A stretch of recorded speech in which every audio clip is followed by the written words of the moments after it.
I'm in my 40s, and somewhere along the way, I just really stopped caring about certain things. And honestly, it has made my life a lot easier and a lot lighter. Number one is chasing perfection. I used to be a perfectionist. I wanted things done perfectly, excellently. But you know what? Motherhood humbled me.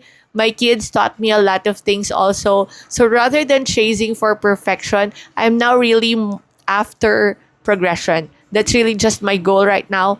I'm not saying that let's be mediocre, let's be mid. Let's still always aim for excellence in everything that we do. Let's give our best. But rather than beating ourselves up if we don't really like do things perfectly, let's just celebrate the wins and aim for progression rather than perfection. Number two is having a huge circle of friends. I used to be a people pleaser, so I had a lot of friends, or I thought so. Hindi ko alam. But yeah, I think naman friends naman talaga sila. I used to have a lot of friends, a huge circle of friends, different sets of friends. But when I grew older, I realized umuunti na umuunti sila. Not really because you burned bridges, but because you come to realize that may mga tao pala would be there for a season lang in your life. And that's not bad. It doesn't mean na hindi mo na sila kaibigan or pag nagkita kayo, wala na. It's just that you don't have to be together all the time.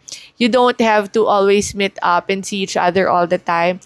Kasi may kanya-kanya na rin kayong buhay. Hindi na kayong mga high school or grade school na lagi kayong magkasama. But then, nandun pa din naman sila. Kaibigan mo pa din sila. But yung talagang circle that you keep na yung core mo talaga, yung nakakaalam ng mga pinagdadaanan mo at lahat-lahat, it becomes smaller. And that's okay. Actually, that's also healthier because you don't really have to make kwento to a lot of people na, hey, ganito. Kasi hindi mo naman alam kung dadamayan ka talaga or they really are interested pa to find out. So yeah, I think this one talaga, it really took a while before I realized na may mga tao pala, seasons lang talaga sila.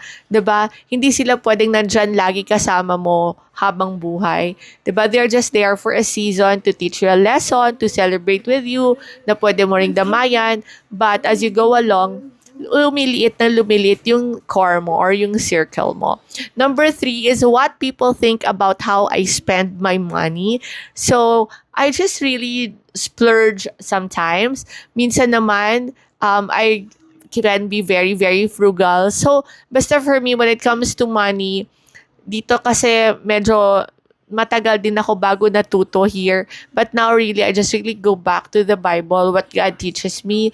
So really, I don't give a it's to what people would say on how I spend it. Hindi ako yung totally very frugal. Hindi rin ako splurge ang splurge. I always